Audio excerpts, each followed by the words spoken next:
नमस्कार. आज आपण मिसळ पाहणार आहोत.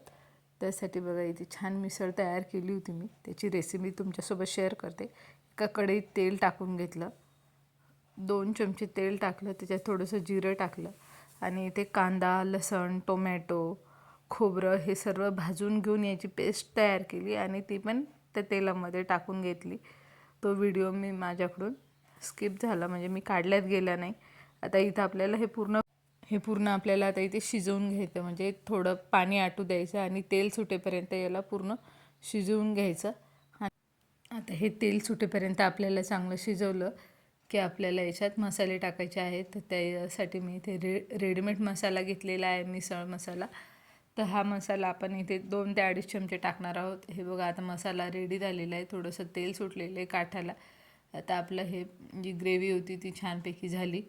तर यामध्ये हा मसाला, रेडीमेड मसाला, थोडीशी अर्धा चमचा हळद, 2 चमचे मसाला, अर्धा चमचा हळद, अर्धा चमचा तिखट. तुम्हाला तिखट जास्त आवडत असेल तर तिखट टाकू शकता तुम्ही जास्त. आता हे पूर्ण आपल्याला मिक्स करून घ्यायचं आहे. आणि ही जी मटकी घेतलेली, ती मोड आलेली मटकी होती, ती गरम पाण्यात मी 10 मिनटं ठेवली आणि मीठ टाकून ते पाण्यात ठेवली. थोडंसं मीठही त्याला लागलेलं असणार आहे. आणि आता हे आपल्याला मटकी यामध्ये पाणी निथरून पूर्ण यामध्ये टाकली मी. यामध्ये होईपर्यंत तुम्ही गरम पाण्याचाच वापर करा, म्हणजे टेस्ट चांगली येते. आणि इथे आता हे सर्व मिक्स करून घेतलं आणि हे थोडंसं मी गरम पाणी टाकून घेणार आहे. गरम पाणी टाकल्यामुळे उकळी लवकर येते भाजीला आणि टेस्टही छान लागते.